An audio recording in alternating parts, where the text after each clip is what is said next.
With the upcoming Visions of Eternity expansion, a major theme of the story that appears to be happening is piracy, or just the existence of pirates in general.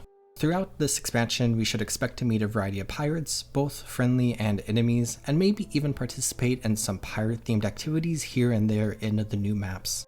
But of course, throughout the entire history of the Guild Wars franchise and Tyria as a setting, pirates have been around for a long time now. So today, let's go over a lot of the general themes of piracy that we see in Guild Wars 2 and highlight some bits and pieces of their lore and stories. Pirates are a very general faction, and we see them used in-game in a variety of different ways, in a variety of different locations, for whatever story they need to be in. As such, there are a lot of different groups of pirates and notable pirates just spread throughout the world of Tyria. With the original launch of Guild Wars 2, we see pirates playing a pretty major part in various Kryta zones, especially the Gandharan Fields, Bloodtide Coast, and Lornar's Pass. They are similar in many ways to bandits, where individuals around Tyria who seek the thrill of adventure and maybe enjoy less than legal activities can join up with a group of pirates. But while bandit groups are primarily composed of humans, we see pirates made up of a wide variety of different races. For humanity, pirates are often a thorn in their side, as they often happen to be located near major human settlements. With the Queen's Jubilee part of the Festival of the Four Winds, we see the pirates being highlighted as one of the major threats for humanity, with an entire section dedicated to them and a watch knight posing as a Laughing Go pirate by the name of Wigan the Wicked. The Laughing Go pirate being from Laughing Go Island, which is a major, potentially the single biggest pirate stronghold in Central Tyria. This location was once known as Port Noble, a Crichton stronghold that has served as a historically important location throughout Tyria and Kryta's history. With the recent events of Zhaitan, Zhaitan's forces left the port in ruin, and the pirate group known as the Covington Pirates eventually took over and established themselves on the island, renaming Port Noble to Covington Keep. The Covington Pirates are ran by one of the most infamous pirates in all of Tyria, Admiral Tyria Covington, also known as the Hydra Queen. She was able to turn the Covington Pirates into one of the largest pirate groups in Central Tyria, and as a result rained chaos upon the lands and seas, as her pirates were a major threat to many people in and around Kryta. She was even able to capture the legendary magical ghost ship known as the Capricorn, but eventually had to abandon it, leaving the ship to magically sail aimlessly somewhere in the unending ocean. Adventurers and Lion Guard were able to work their way into the center of Tyria Covington's stronghold and defeat her, ending her reign of terror.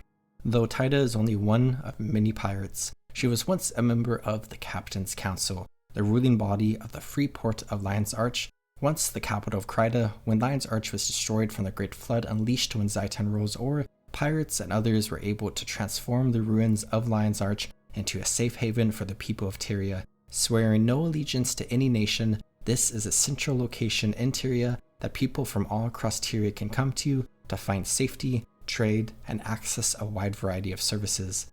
The city of Lion's Arch heavily features pirate themes, and much of the city was originally constructed from the remains of various ships to build up the starts of a refuge.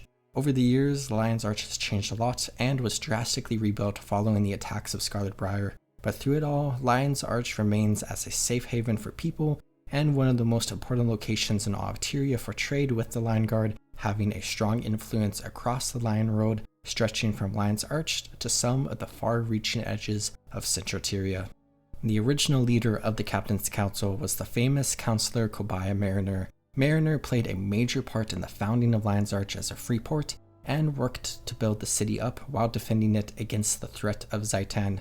Captaining the Salma's Grace, Cobiah and his crew were able to sink the dead ship Harbinger as one of Zhaitan's first major defeats by the hands of the people of Tyria. Cobiah's legacy can be seen across Lion's Arch, including in his grandson Commodore Lawson Mariner. The Captain's Council still plays a major part in Guild Wars 2's story here and there, with Captain Ellenkeel being one of the most prominent recent members of the Council. But while the Captain's Council and various pirates of Lion's Arch are generally considered good people and friendly to the rest of Tyria, there are still many other groups of pirates that are hostile to adventurers. They can be found in various bases under various banners, with a variety of ships that players will often have to fight as they do events and explore the maps of Tyria. One of my favorite groups of pirates that you can find are the Jetsam Pirates. This is a group found in Lornar's Pass on Jetsam Isle in Foss Lake. From the surface, they are just an ordinary group of pirates led by Captain Jetsam, who live on the Isle and cause a lot of issues for the people of Lorna's Pass, especially around Foss Lake, and especially for the Quaggan village of Kuluku inside of Foss Lake. One particular Quaggan by the name of Suwash wants to be a pirate and serves as the primary character during an unlikely pirate meta event.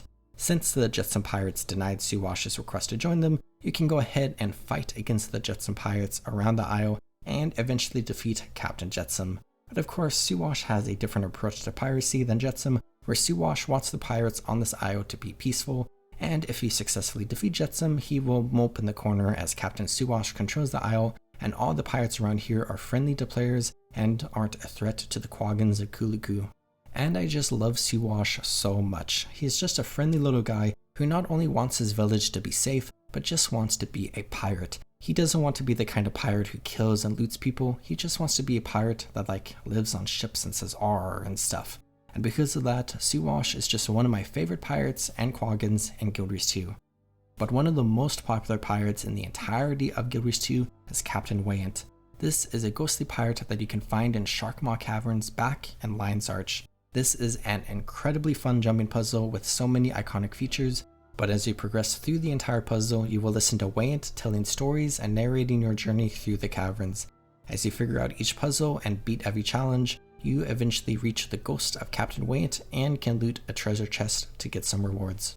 Through the puzzle, you also discover the remains of Wayant's first mate, Shane, who you can then find the ghost of at the exit to the jumping puzzle, where he will sell some fun pirate-themed weapons and trade for some karma.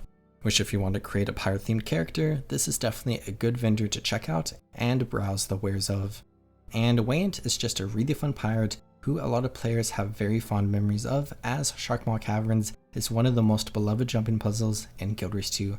But he makes a return, or a prequel, with the Siren's Reef fractal, where you are shipwrecked on the infamous Siren's Reef, an entire area controlled by the pirates of Captain Arabella Crow, where you have to deal with a wide variety of threats, including saurians, ghosts, skeletons, and eventually the pirates of Arabella Crow and Crow herself. As you do all of the fun stuff found within this fractal, you experience Wayne's rise to being a captain, as he was a lowly cabin boy on Captain Strom's ship, but as Strom succumbed to his injuries, Wayne was given the title of captain and was able to successfully steal the ship, the Kraken's Pride, as well as the treasures of Arabella Crow, leading to his career of piracy throughout Tyria and his eventual retirement in Sharkmaw Caverns. Captain Strom is an interesting character, as he is a Norn pirate who set out to search for the legendary loot of Arabella Crow, but Strom is not the only Norn pirate who set out on adventures. Captain Ramka is a legendary Norn seafarer who sailed the seas with his crew, but was eventually trapped on the shores of Or.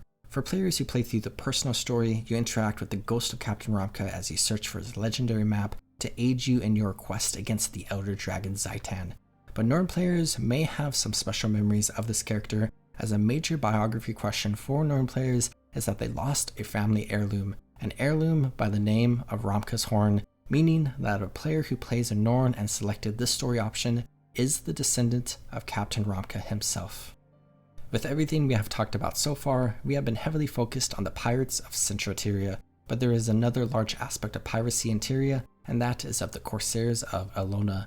In both the original Guild Wars as well as Guild Wars 2, Corsairs have played a pretty important part in each of the game's stories, and the Corsairs are similar mechanically in many ways to pirates, as they are different groups of individuals interested in less than legal activities who sail the seas. But the Corsairs are thematically very different, with different designs and ships, and also have a lot of rich history themselves.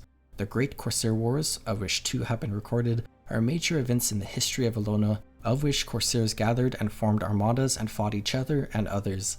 In the Second War, Sea Marshal Matoha, a war hero, defeated the Corsair leader Lady Glaive and was able to establish Istan as a major maritime power. Lady Glaive eventually fled to the Kingdom of Or and found refuge there, with the location in the Straits of Devastation known as the Chapel of Lady Glaive, which is thought to be her final resting place. But as you explore Elona and the surrounding regions, you can find a variety of Corsairs located throughout. In the original Guild Wars, one of the most prominent Corsairs was Margaret the Sly, who helped the Sunspear Spear Marshal Cormier fight back against Varish Asa and eventually defeat the god Abaddon. Her descendant, Saida the Sly, is an incredibly powerful Corsair in her own right, and is the most prominent Corsair that players interact with throughout the story of Guild Wars 2, starting in Living World Season 4. She helms the Dark Leviathan, which is originally found docked at the incredible looking Corsair flotilla in the domain of Istan. Saida worked to fight against Palawajoko and free Ilona from his grasp, eventually being successful in doing so, and later joining in on the fight against the Elder Dragon Kralkatorrik. Following the defeat of Kralkatorrik, her friendship with Connacht bloomed with Connacht's newfound wealth after winning massive bets on the commander defeating not only Balthazar, but also Kralkatorrik. The two created a massive business empire, which may or may not involve less than legal activities, and have become incredibly successful and wealthy by doing so. The two wish now have a lot of influence on Tyria and the newfound Tyrian alliance. With the upcoming Visions of Eternity expansion, players will meet up with Saida once again as the two sail aboard the Dark Leviathan to the remote island of Castora to pursue the Inquest and prevent them from using the island's ley energy for evil purposes. As such, Saida the Sly will likely play an important part in the upcoming expansion, as well as how she and her crew may fight against some of the other, less beneficial pirates who have also found their way to Castora. And that's the video. Pirates and Corsairs have played a major part in both Guild Wars and Guild Wars 2, and their importance will continue in the upcoming Visions of Eternity expansion. I am excited to meet up with Saida again and to just interact with some pirates on this new mysterious island. I hope you all enjoyed watching this video, and I hope you all are taking great care of yourselves. Have a good one, everyone.